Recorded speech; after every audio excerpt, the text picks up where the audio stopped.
Welcome everyone. Great to be back and excited to welcome Vanessa, who is a renowned sexologist and also the founder of Mia Muse, which is a sex and wellness platform geared to supporting women and also men. And very honored to have you here to talk about a very fun and cool and hopefully interesting topic: how to have a sex life as a busy dad. And so, Vanessa, great to have you here. Thanks, Dan, so much. Big conversation, and hopefully today we can get a few takeaways out without taking up too much time for the busy dads.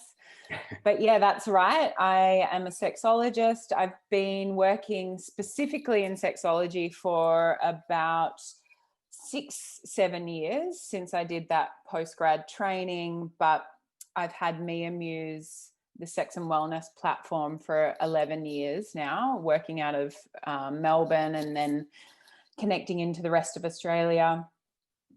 And I also practice yoga and teach yoga. So that's a beautiful way for me. It was a wonderful way to work out, to feel better in my body and to connect to the strength, and which gave me more confidence in my body and ultimately my sexuality. So I use yoga philosophy and the physicality and sensuality of yoga to provide an embodied space for the education that I also share. So really happy to be here and know that the physical space is a huge part of what you do with men. And I just also want to let them know that that's step one, is feeling into their body and into their health and well-being, and that is also libido. And we can talk about it as vital energy and life force energy, but really it is interchangeable with the term libido, and in that way it can break down a lot of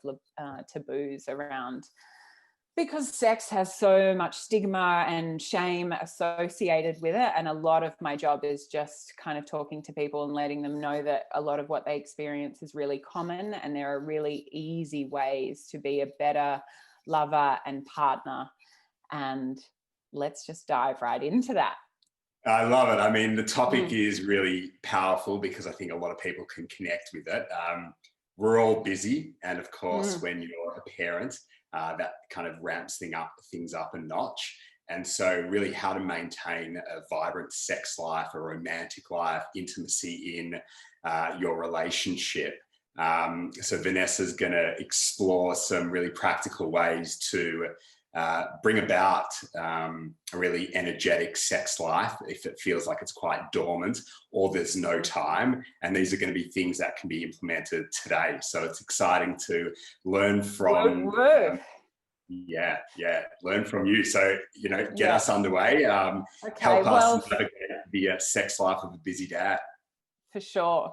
So what I think is really common and important to kind of lay out as we're talking foundationally about parenthood and coming back together after having a child. So if we're talking like the first 18 months or even that initial kind of 6-month period after probably the first baby, because by the time the second one comes along, maybe you're feeling a bit more in routine and things are a little bit easier. But either way, what's really kind of important, and I guess nurses and doctors might throw it out there once you've had a baby, that once like you feel physically good, I think a lot of people talk about like that 6 weeks we should be getting the sex life back, or you can start having sex again. But from the work that I've done and the hundreds of particularly women that I've worked with intimately in one-on-one space, and the work of Esther Perel, we know that it takes more kind of around 18 months, particularly if breastfeeding is happening. So what I want men to realize, and also women that are watching this, and when I talk about men and women, I talk about cis men and women, and we can explain that a bit later if you're unsure of that terminology. But essentially, I'm a cis woman and Dan is a cis man. So we identify with our gender that we're assigned with at birth.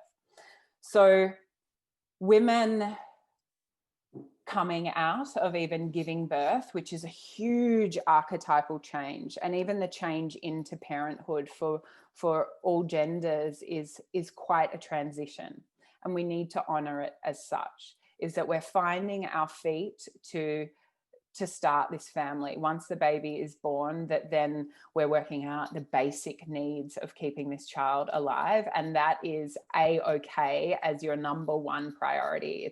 It's not a-okay, it's more than that. So just knowing that it's good. And we've got essentially at that point, it's best to kind of look at like a primary caregiver and a secondary caregiver, and that the primary caregiver is most commonly the mother, and she'll be, if she's breastfeeding, that the baby is attached to her for majority of the day and then throughout the night as well. So this, what happens in breastfeeding is that oxytocin and endorphins, as you may know, are being provided for the baby and the mother, so that when the partner gets home, they might make a move, or you might put your hand on your partner and she's kind of like, whoa, whoa, whoa, I just put the kid down, back up here.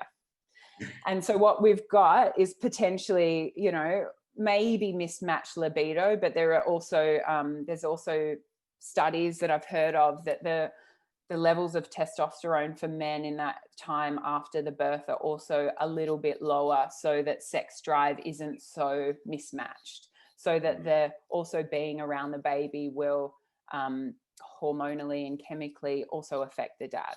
So in saying that, I just want you to know that it's normal for to not necessarily to feel like, particularly for the primary caregiver, to then want to be all over their partner as soon as they've put the baby down. So what we're trying to do here is that the secondary carer is responsible for the relationship.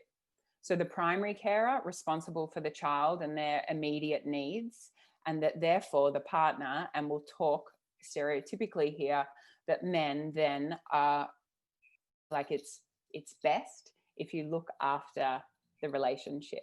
So by that, I mean, we want to, you know, in the initial 6 months, how are you as the man supporting the primary caregiver, the woman? So it might look like that a nice massage that doesn't lead to erotica, but says, hey, I'm here for you. How are your feet? Can I give you a massage? I'm supporting you to support our child. Then I would check in. Do we want to be more erotic? Do we want to bring in this part of our life again?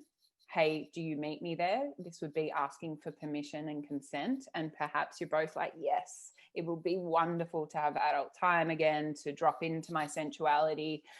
You know, the woman is also going through probably quite a transition around her own body.